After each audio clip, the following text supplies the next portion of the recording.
माँ कोलरू किए नेगला छुआ को दर्शक बंधु राजधानी रे शिशु अपहरण घटना रे अपहरणकारी को खूब शीघ्र धरिबा पई गठन होईछि एबे स्पेशल टीम। चारोटी स्थान रे स्पेशल टीम रा मध्य चढ़ऊ जारी रहिछि।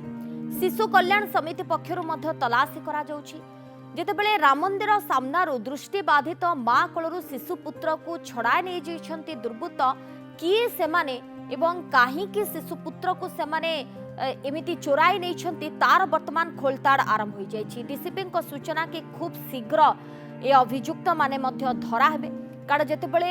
जने दृष्टिबाधित माँ कोलरू निजर छुआ को चोराई नहीं जाउछन्ति किछि दुर्बृत्त कोन सेमानकर उद्देश्य रहिछि ताकु नै मध्य गोटे बड़ प्रश्नवाची सृष्टि होइछि एवं कहा जाउछि कि अंग तस्करी करा जाउथबा अनुमान मध्य करा जाउछि एवं ये पूरा घटना रे एक्शन मोड को मध्य आसीछि पुलिस। दृष्टिबाधित होइतिबारु राम मंदिर आगरे भिक्षावृत्ति करी चलंती एही माँ जनक बा महिला जनक सबुदिन भली ए रविवार राति रे मध्य से आश्रयस्थली को जिबाको बाहरथिले किंतु से समय हठात काल बैशाखी भी आसीतिला और से समय 6 वर्षर झियो एवं पाखरे थिबा 1.5 वर्षर शिशु पुत्रटी को धरी मंदिर निकट रे आश्रय नेउथबा बेले हठात केवाडे चली जाइतिला कुनी पुओटे जहाकुनी राति अधरे से संगीन अभियोग भी आनी माँ जनक एवं एहा परे तनाघना आरंभ होईछि एवं कैमेरा सामने मध्य कांदी कांदी पिलार फेरिबा पाई प्रभुंक पाखरे किभली से प्रार्थना भी करिसेंती तार प्रतिक्रिया मध्य आमे समस्ते सुनिछे किंतु वर्तमान डीसीपी कोन कहउछंती सुनिबा चलंतु।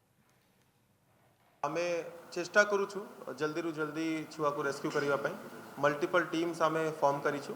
और हमारा ह्यूमन इंटेलिजेंस टेक्निकल इंटेलिजेंस सबू जिन्स को यूज करेगी आमे जल्दी रु जल्दी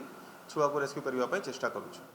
अधिक आलोचना पाई आम सहित न्यूज रूम रे जोड़ी रिपोर्टर मानस महापात्र अच्छा। मानस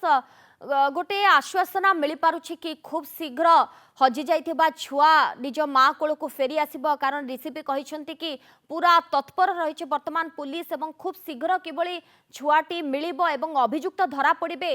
ताकू वर्तमान जोरदार करा जाइछे। किछि दिन तले विधानसभा रे जेतबेले तथ्य उठिथिला जे ओडिसा रो केते लोक निखोज होइछन्ति ता उपरे प्रतिक्रिया रखिथिले निजे मुख्यमंत्री एवं तांकर जो प्रतिक्रिया थिला विगत 8 मास रे पाखापाखी 13,000 जन निखोज होइछन्ति एवं सेमानक भितरु अधिकांश हेउछन्ति शिशु। ए घटना को किछि दिन बितिबा परे गत रविवार दिन जेउ कथा सामना को आसीछि बा गतकाली बड़ी भोर जो एतलाटी करा जाइछि से एतला मुताबक पुलिस ए संवेदनशील प्रसंग रे किभली भाबरे छुआटी को धरिबो ताकू नहीं तनाघना आरंभ करिछि कारण जड़े दृष्टिबाधित महिला जी कि राम मंदिर सम्मुख में भिक्षावृत्ति करती एवं राम मंदिर सम्मुख में शनिवार दिन से भिक्षावृत्ति करुले किंतु जेतबेले से शैलेश्वरी विहार सेल्टर होम को जाउतिले अतर्कित भाव में काल बैशाखी स्टार्ट होइतिला जहाँफल से जाई नथिले तेणु गोटे कुनी झील सहित तांकर जो 1.5 वर्षर पिलाटी थिला पुओटी ताकू से धरिकी से जगार शोई पड़थिले हठात तांकर निद भांगिया बेलकू तांको कोळे तांको पुओटी नथिबा कथा से जानिबाकू पाइथिले किंतु एहाकू नेकी से जेतबेले थाना को जाइथिले से एक सांघातिक अभियोग आनिथिले जे तांको पिलाटी को केही अपहरण करि नैछि तांको पिलाटी को केही तांको कोळरू छड़ाई नैछि एवं तांको पिला को चोरी करिबा पछरे अपहरणकारीर किछि मंद उद्देश्य रहिछि जेपरि कि से अंग तस्करी उद्देश्य रे नै थाई पारे पिलाटी को केउठी नै बिकी थाई पारे एमती गोटे अभियोग जेतबेले से खारबलनगर थाना रे आनिथिला ए संवेदनशील प्रसंग को बेस गुरुतर सहित नबा सहित जो फॉर्मेशन करा जाइथिला किछि स्पेशल टीम फॉर्मेशन होइथिला जिला बाहर विभिन्न जगह रे रेड करा जाइथिला एवं ए रेड बेले मध्य किछि क्लू मिलिथिबा कथा जणा पड़छि कारण राम मंदिर भितर कैमेरा रही राम मंदिर बाहर रही जो ट्रैफिक पोस्ट रही से ट्रैफिक पोस्ट पाखे कैमेरा रही यह छड़ा स्टेशन बाट देकी उक्त पिलाटी को कहीं नहीं जाउथिबा कथा मध्य वर्तमान जीआरपी और आरपीएफ रो जो रही सीसीटीवी गुड़िक रही से सीसीटीवी रु मध्य वर्तमान से जो फुटेज गुड़िक हस्तगत करा जायछि ए सबु परे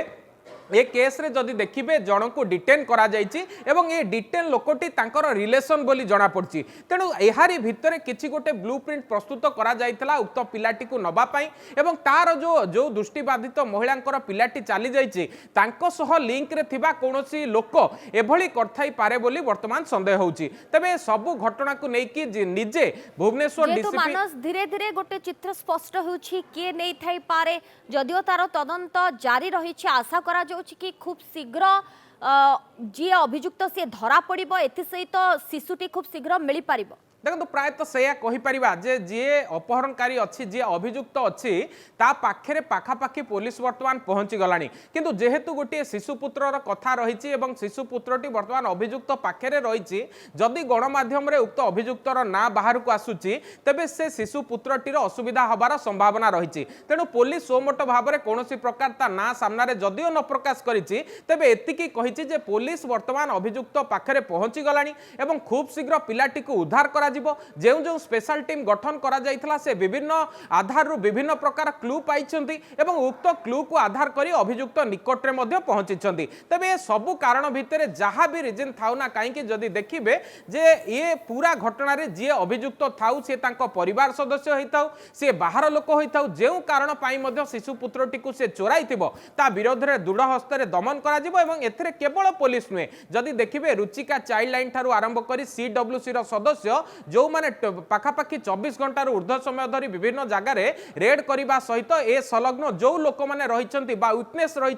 से पचराउचरा करिसेंती एवं पुलिस धैर्य धरने को कही जेहेतु खूब शीघ्र पिला को ट्रेस करुछि अभावनीय स्थिति कारण जने दृष्टि बाधित महिला अंध महिला जनक एवं जेतेबेले से निज शिशुपुत्र को हजाई दउछंती बा से कुआडे हजी जाउछि एवं शेष रे पुलिस रो से सहारा नैछंती आशा करा जाउछि कि खूब शीघ्र शिशुपुत्रटी मिली पारे। धन्यवाद मानस आपणकर समस्त सूचना पाई। मानस महापात्र आम सहित न्यूज रूम जोड़ी ए संपर्क में आलोचना करुथुलु।